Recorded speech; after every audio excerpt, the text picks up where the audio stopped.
whatever is happening is that perfect building block for whatever is next. It's kind of like what happens with our hands. When you let go, they become open. And I think because the mind is so capable, it deludes itself into thinking that it can know everything. This is what a gay man can be that I hadn't yet seen. Can I allow myself to enjoy the experience of being alive?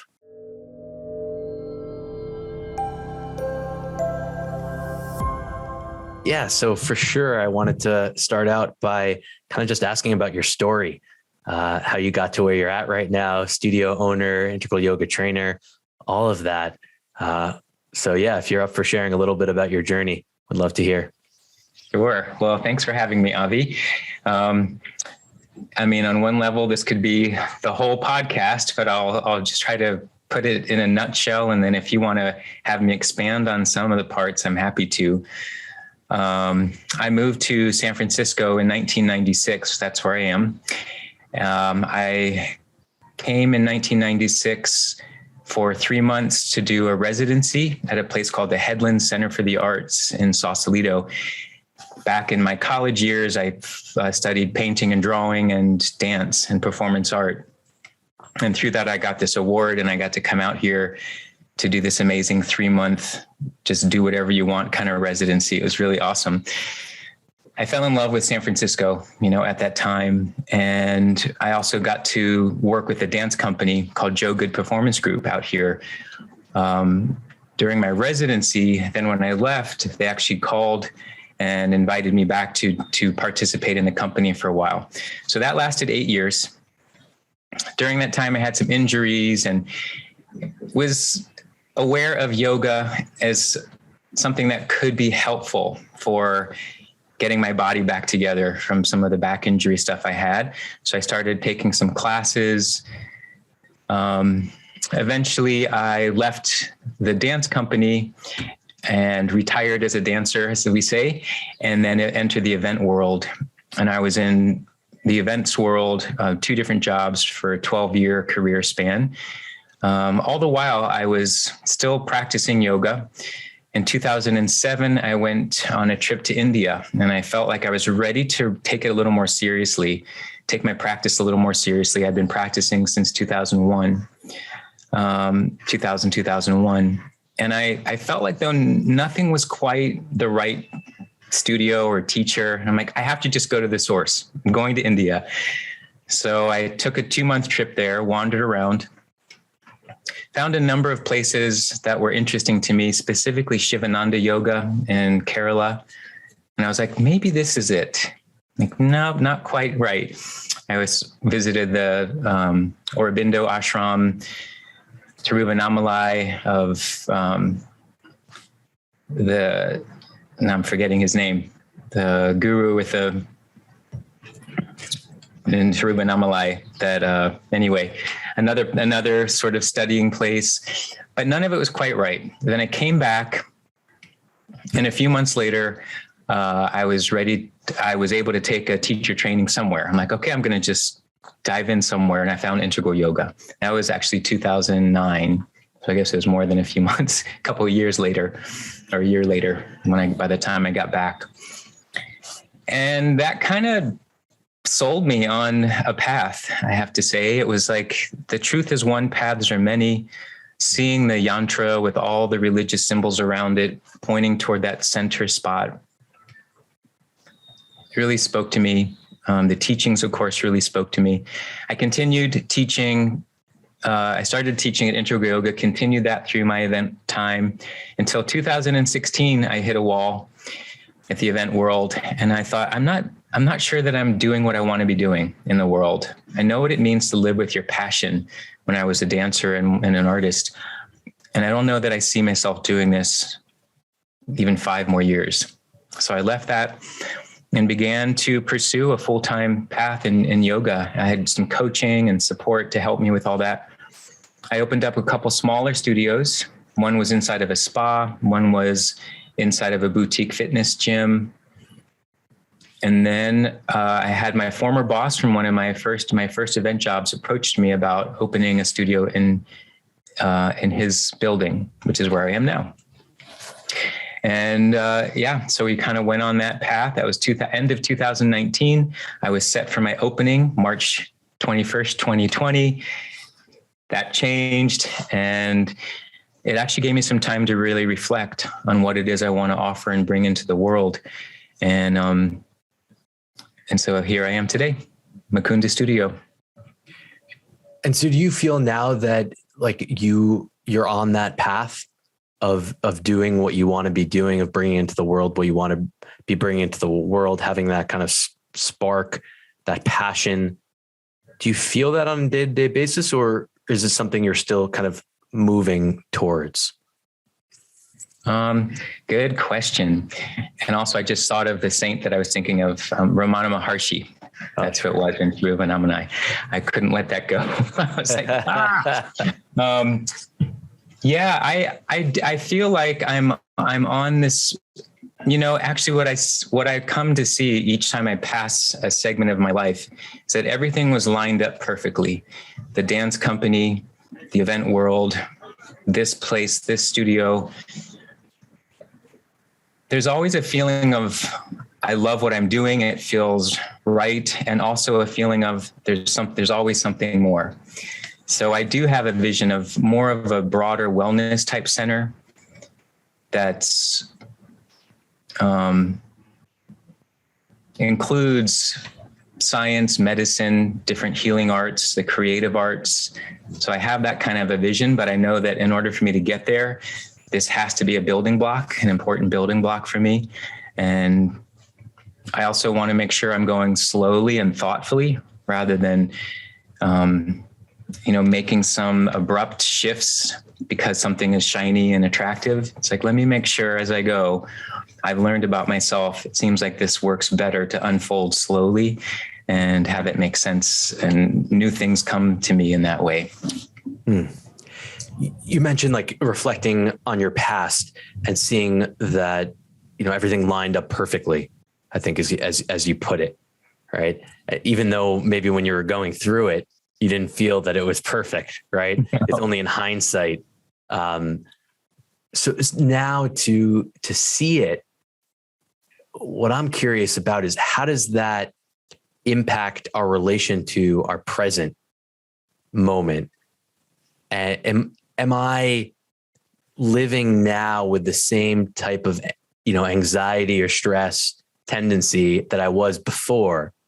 Or does that reflection on my past change my relationship with the present and maybe bring more peace and ease and acceptance to the natural unfolding of my life? Yeah, deep. I like it. I think it's over a course of time that this concept gets stronger for me, that whatever is happening is that perfect building block for whatever is next. I think early on, there is a lot more angst and uncertainty. And is this right? Is this going to work? And why am I doing this? And getting to look back, having enough elements of really their careers that I've had and getting to see what I've learned from them as I look back, it helps me know in this present moment, it's all good. Like this is right where I need to be, because it's worked out that everything before now has helped me land here. And it keeps making more and more sense to me. I think the more I deepen into my yoga practice, I also learn to not be so attached to what I think is supposed to happen. But to just keep making sure that each day, each week, I'm holding the integrity of what I want to be doing. I tend to have a lot of energy, so there's a lot that I want to be able to give to my day, to my weeks. So in that, I'm grateful that that's there. So I trust, as long as I can keep channeling this energy in a way and it not getting dispersed or distracted, which is more of what used to happen, I think, when I was younger, then I trust that it's heading me in the right direction, and that what I'm experiencing now, I don't want to miss out on really appreciating, because I think that's how it happened in the past. that in the past, the doubt, right, of how it was unfolding, that got in the way of you appreciating. Absolutely. Yeah, because so many things were never good enough. Or it's like, well, I'm doing this, but it should be this, or a lot of either it was like physical discontentment. I wish I was more flexible, to financial. I wish I was making more money, to, whatever are all the things. I should have this kind of a lifestyle. And the more I breathe into that, I hear how much of that is the external searching. And I get how it was almost like I got to exhaust some of that. And I get to look back and I'm like, wow, you know what I did was amazing. I'm so grateful I got to be in that dance company. I'm so grateful that I got to have this residency. I'm so grateful that I had an injury. I'm so grateful for some of the more difficult things that happened in India, where I almost lost my mind on a couple situations. But I found myself again, and again. So those I get to consider part of the maturity process. And I'm going to be 52 this July. And I figure that there's now a fair amount of things I've gathered in learning experiences that I want to build more trust that, I'm being taken care of. Something is guiding me. Don't worry so much, just keep trusting. So how do you build that trust? How does that muscle get stronger? Trust muscle. Yeah, it is kind of like a muscle. I think it's probably from having to build it over and over again, just like any muscle. We have to almost tear it a little bit. Like when you go to the gym, we're tearing muscle to build muscle. So having lost trust, lost faith, having had doubts, and I think also a lot of conversations that I've had with people who have the same kind of feelings, where I get to listen to those stories. I'm like, is that true? Is this, the thoughts that sometimes someone's having or I'm having, that it's not going to work out. This is the worst thing that's ever happened. I'm like, is that true? And the more I get to reflect on a lot of this, I'm like, I don't know that those were true. And so that somehow in turn gives me that feeling of, well, what is true and what can I rely on? And it's not something on the outside world, as we learn with yoga. The more that I can build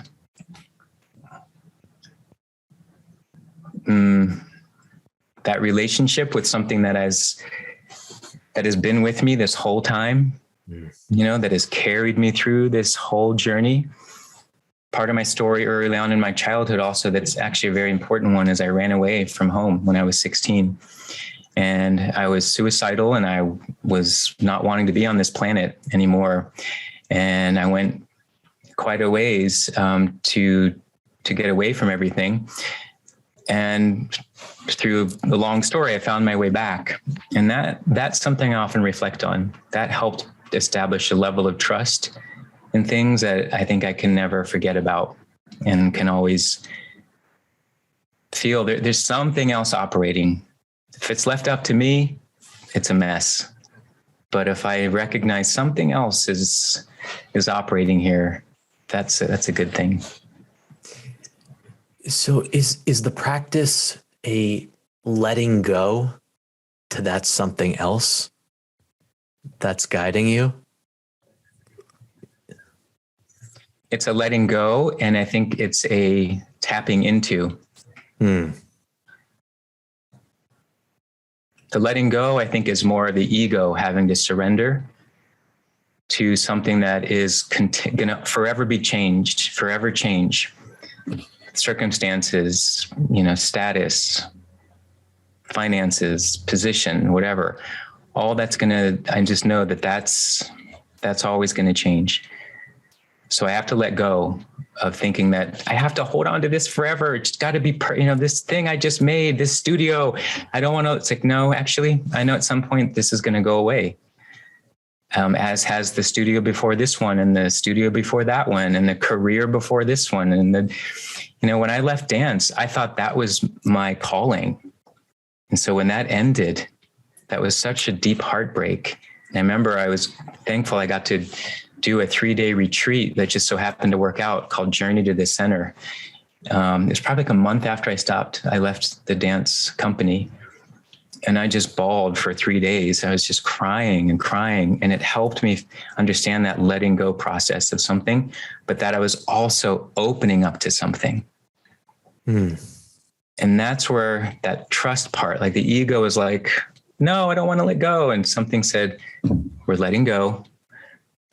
And it's almost, it's kind of like what happens with our hands. When you let go, they become open. And that's what I felt happened in that moment. And it became filled with something else. Yeah.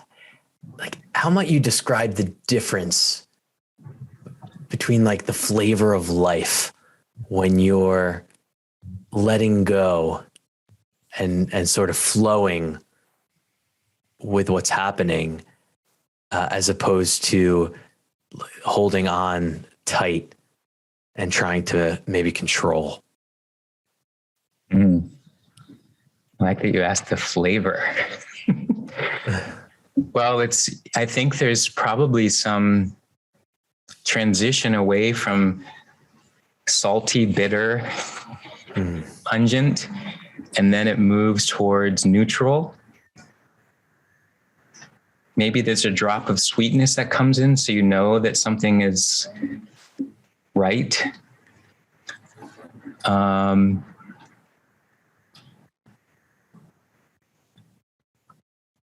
I think in many ways, inborn in us is this understanding that is the process of how this all works, that we are going to have to let go of this body at some point. We are going to have to let go of being in this world at some point. But we also know that some part of us never goes away. Some part of us never does end.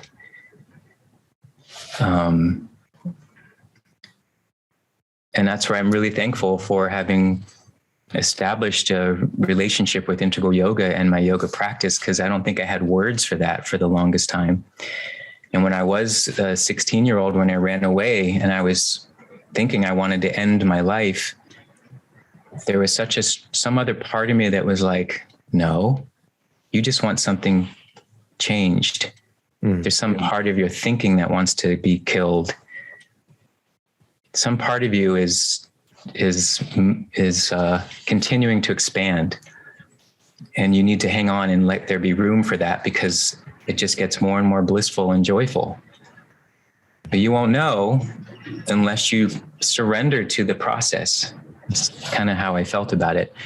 So it's scary because we're so fixated on the tangible. Our minds are so established in the limited. We get it. We think that all these things that are limited are real, but essentially, I think there truly is some part of us that, when we start to get a little more quiet, we can get closer to that. Oh, this is just to help. All of these things, the tangible things, are just to help me work out some of this karma and some of these, other thinking I need to go through. And once I get through that obstacle course, there's that taste of something sweeter that I think actually eventually becomes neutral again. Because we don't even need the sweet, just, The neutral is the sweet. Yeah. Yeah.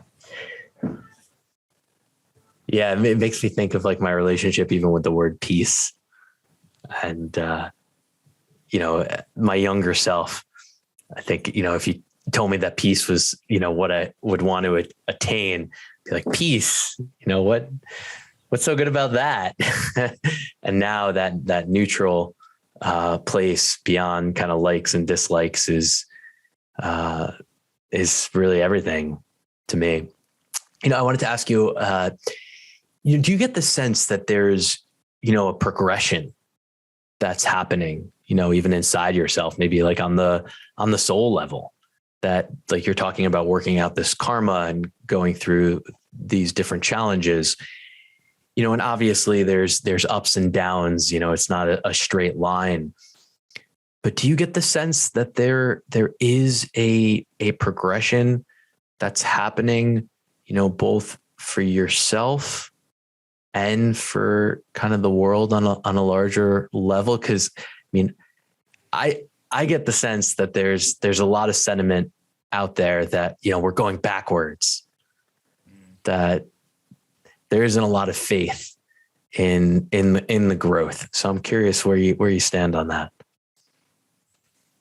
I think we're getting more confronted with our true reality of being human. I think we're becoming more illuminated to the harms that it can be created from our worldly selves. People talk about, of course, having the internet, how that changed the way everybody sees the world. You didn't know what was going on. We weren't aware. Just last month being Women's History Month, I heard several conversations where it's still this frustration that there still isn't equal rights, for women, for so many marginalized groups. And yet there's been a fair amount of progress, so it's like, okay, well, progress, that's good. We're seeing some things, there is some movement. But then we learn about something else on some other part of the world, or of course, what's happening in Ukraine. It seems like a kind of war that shouldn't be happening anymore. Like it seemed like this was the barbaric behavior before we realized a number of things. Well, guess what? I think there's still a massive potential for power and greed and lust and all those things to just get inflated and more inflated. But I feel like it is to illuminate, not to say it's all going downward. And I guess I feel that about those of us that are interested in a spiritual path, becoming more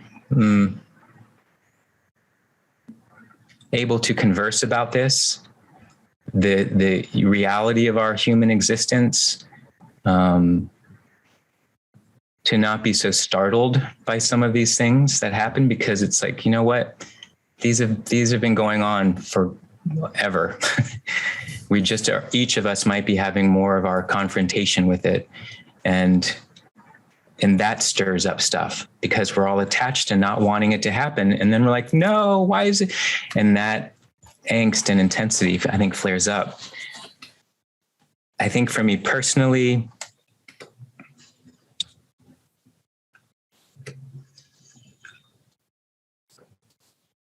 more of what I keep learning about, and I love this when I talk about this from what I've learned with even a Hatha class, is not to expect this linear progression on your yoga mat. Oh, I'm a little more flexible today, so that must mean tomorrow I'm going to be even more flexible. And then the next day I'm going to have my leg around my head. It's instead, I still have some of that, but I try to also bring with me, how am I feeling today? What's happening with my body today?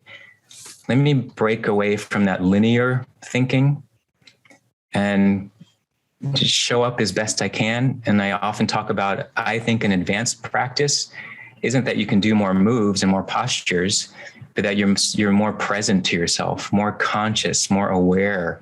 What's moving through you? When do you need to take a rest? When do you need to take that extra breath? And when is your body open and ready for going into other places?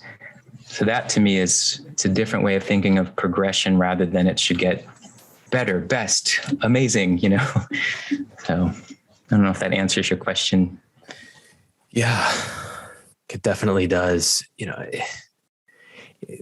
I think what we're dancing around a little bit here maybe is the mystery to it all, right? I think about the human mind, and the human mind being an extraordinary tool that's capable of understanding so many different things. Like I just open up to seeing more and more human beings and be amazed by what the mind is capable of, right? And I think because the mind is so capable, it deludes itself into thinking that it can know everything, right?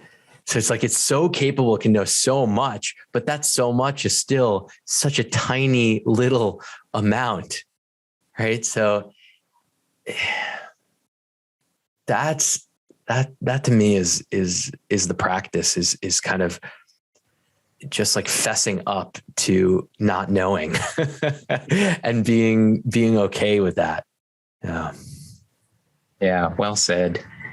And that's humbling. That I don't feel like that's promoted in our culture, right? I think that you'll get taken down if you are, if you say, I don't know, or if you don't have an answer, or if you're silent. I think certainly you don't have an opinion on something, right? It's like the need to like have an opinion about everything. Yeah. Yeah. And it's, again, it's like, there's value in certainly having an opinion. And sometimes I feel like I need to verbalize that to help me move on to the next place. Sometimes staying too neutral in this form that I'm in right now, sometimes I feel like that does me a disservice. So it's learning how to, again, not go so linearly, but to understand more of this organic flow that happens that, we get to look at in nature, the cycles of how things operate. And the endurance and durability of all of that.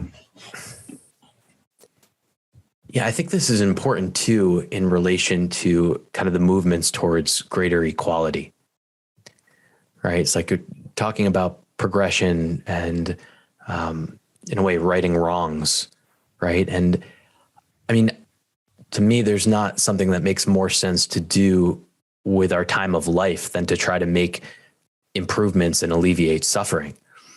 But my question is, how is that best done, right? Like, I think the goal is clear, less suffering, less inequality, but how to get there, that there's a conversation there. Right. And one thing that you're talking about in terms of, like war and thinking that we're past that. And then also just accepting that, like, okay, this stuff has been going on for a long time. It's going to continue to go on. It's like, to me, a very important realization is that things are never going to be equal. Like, there's always going to be improvements that need to be made across the end of time for all of existence. Like, there's always going to be more work to be done.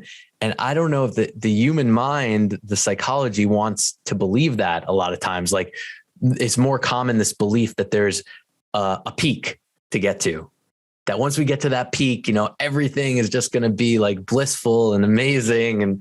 And that's it. That's the place, like a utopia, or maybe it's the messianic, history that we have. I guess my question is that serving us to get further along, as opposed to just admitting there's always going to be more work to be done. I'm okay with that.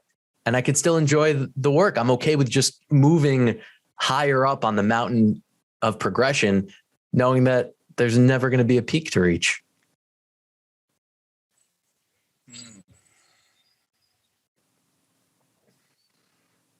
So much in how I think we evolve is the shift in perspective. And I think our culture and our world, the worldly world, benefits from that kind of thinking that says, find that most perfect place. You can get there. You can buy it. You can hike to it. So we build up that wish, and then we get attached to the comforts of either that arrival, that plateau, that peak, or thinking we'll get there. And to me, I think it is just part of our survival self and the our nervous system that's just been built this way, as every creature looks for comfort, tries to hold on to it. As soon as that's attacked, we do whatever we can to get back to comfort. So it just seems like it's on that level of our existence. And I do think the more we understand that, the more we'll see this kind of almost as a joke, of our existence, that we're not gonna get there. But I do believe this very slow evolutionary process of those that envision equality, envision there being peace, that it is a very slower than a turtle pace movement that is worth staying on board for, versus saying, we're never going to get there. Oh my gosh, there's too many things. We're never going to find equality. Why? Let's just live it up. And then I say, well, what is living it up? And when you do, the consequences usually are pretty awful, or at least they feel bad at some point. And so my answer to part of that question, what can we do?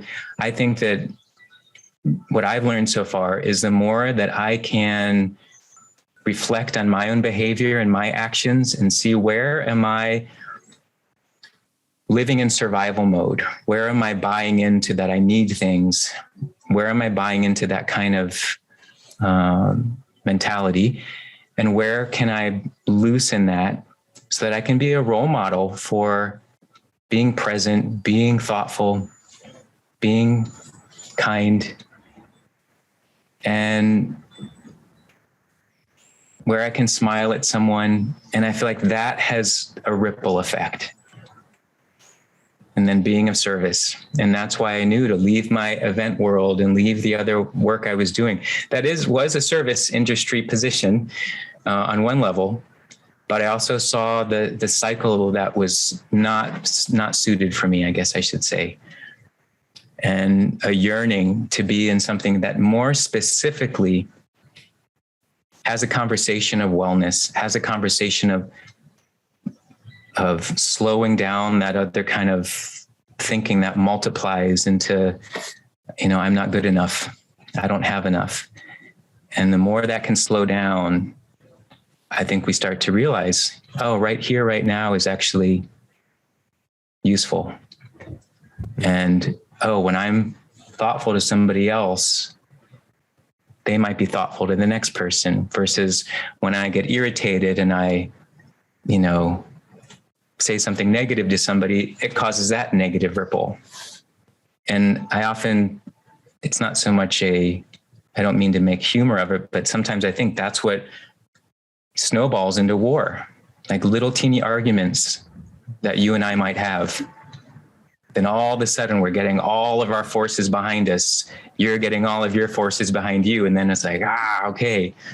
Whereas what if we would have just hugged it out in the beginning and realized we don't mean to harm each other? We don't, but it's obviously more complicated than that.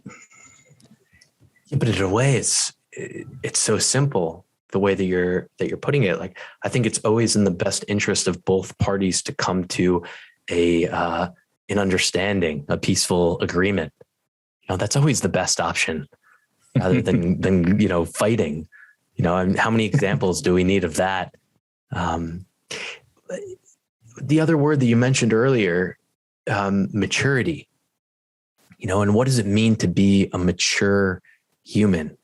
I'm very interested in this word, and it seems very connected to gratitude to me. Like, what to do with my time here? Like, what's the point? What makes sense? And as you put it, what I heard you saying is, to be an example, of a human that's maybe starting to live a different kind of way. And so is that different kind of way, with genuine gratitude for the experience of being alive? If we zoom out and look, this situation that we're in is pretty extraordinary, and I think about it like this lately. It's like, can I allow myself to enjoy the experience of being alive. You know? Absolutely. Well, I always hear, gratitude is one of the highest expressions. And I don't know that it comes easily to everyone. I think we can sometimes, I'm grateful for this. I'm grateful I have a car. I'm grateful I have it. But to have real deep gratitude, I think that comes through the trials and errors of our journey. And that, to me, I think that is the maturity progression, where we're not focusing on the gratitude of possession, of power, of what we can get out of this experience, but that we are here to be able to give what we've learned. And that, to me, is the real turning point. And that's sometimes I really do think about, what if I didn't, what if I did stop worrying about, do I have enough? What if I could stop worrying about making sure I have all of my needs met? And what would I do then? That question that's often thrown out there. If you didn't have to worry about money, what would you do in the world? Yeah. And on some level, I'm like, I think I might be doing that, and I don't know. I don't know that I'll ever get to really answer that question truly, because that so far hasn't happened, where I don't have to worry about, all those things. But I will say it feels so much more easeful living the way that I live now than even in my event job times, my dancing years. It just seems kind of interesting to me that I feel provided for, It's such a shift. I think it's really turning the table over and realizing that the tendency of the mind is to worry about something. And you can always find something to worry about, whether it's money or anything else. So it's unless it's this conscious choice that instead I want to turn my focus in the direction of feeling content, that's going to be a cycle that goes on. And I've been practicing this, but still it's such a deep practice because my mind still wants to worry. My mind is still worrying all the time about this and that. But I feel like at least being aware is a good first step. Yeah, absolutely. And it's, I will say, I often share this with friends of mine who have families and are, involved in a certain way in the world. I don't have children. I do have a partner. I do, of course, have family members that are aging and having issues, but I feel like in a lot of ways, my life is pretty simple. And if I had little beings that I was raising, I think I would have a lot more angst and, issues of that sort. And to have to trust would probably be a lot harder. It'd be a bigger lesson, to trust that they will be okay. But I think that my role was to be the uncle and to be the support for my friends who are, doing all of that, and to give them a little levity and support. Yeah. Speaking as a dad, I definitely feel like it's game time, in that kind of way. It's like, this is where the rubber meets the road. Because it's so easy to worry and have fear, but ultimately,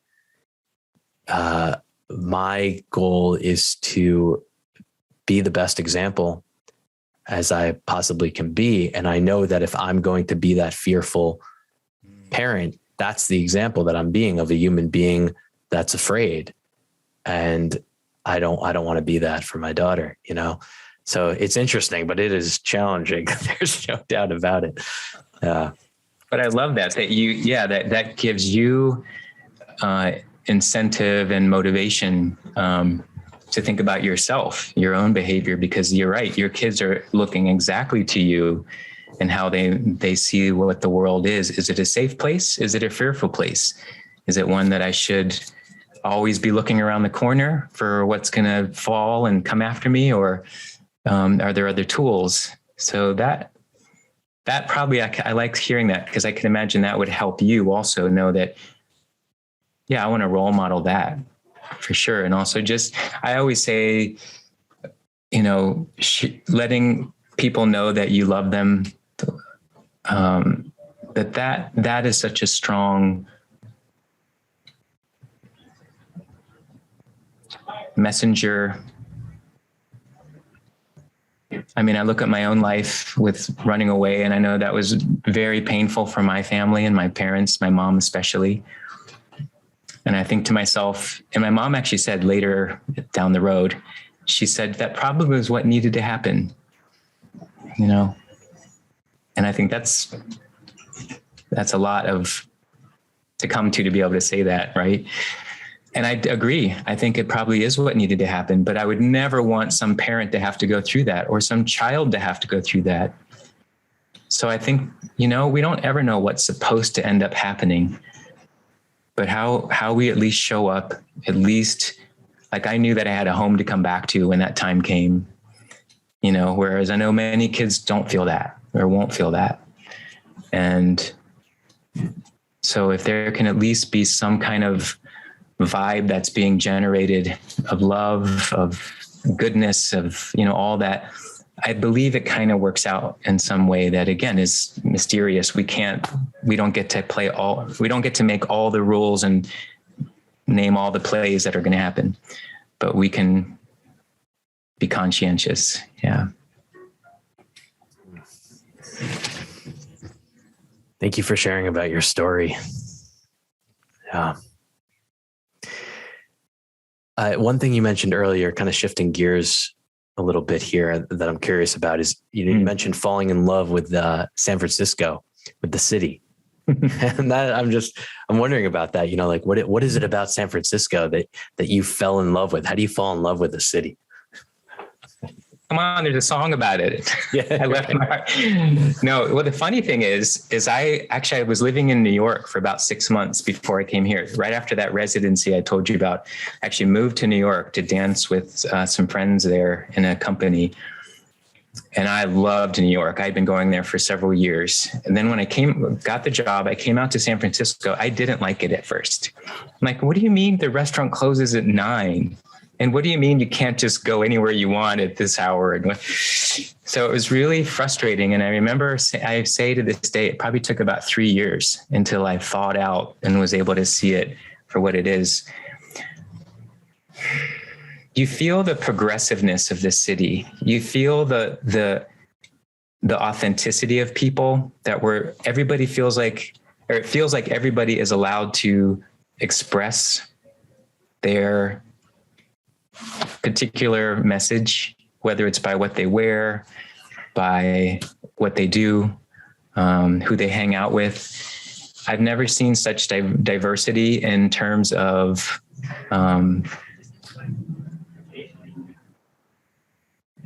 I guess characters and personalities.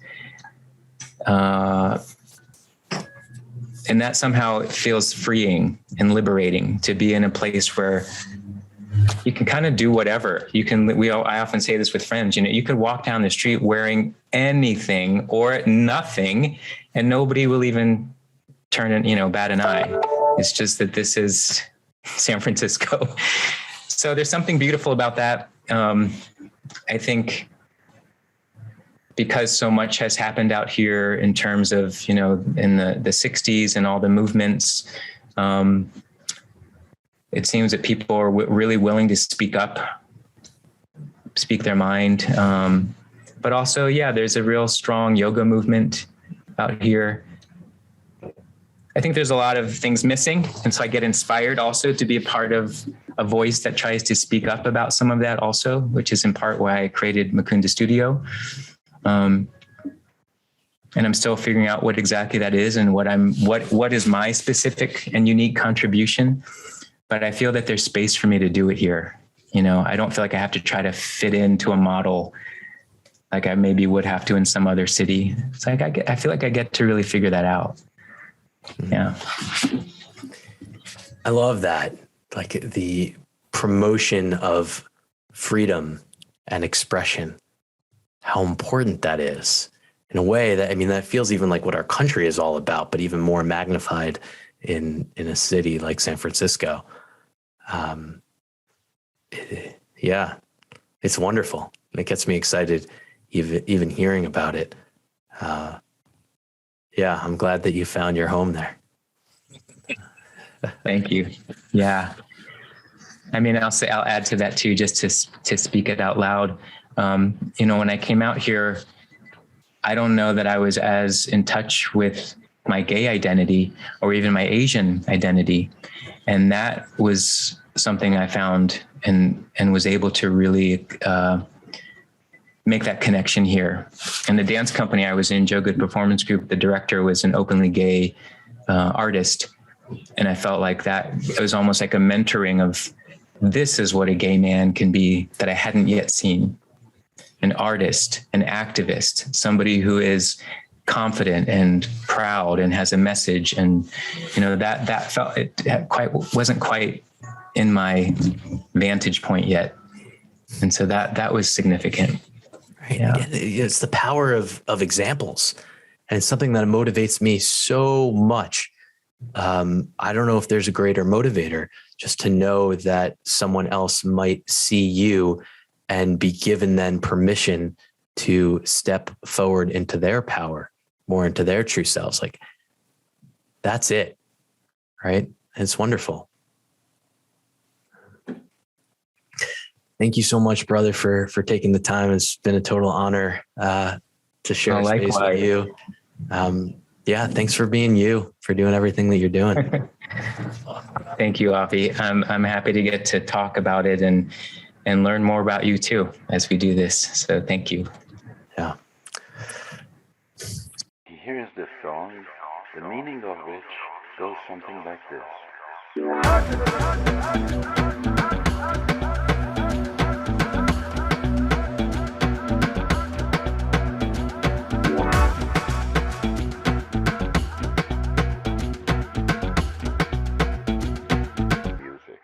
Thanks for listening. If you've enjoyed this content and think others might as well, please feel free to share and subscribe.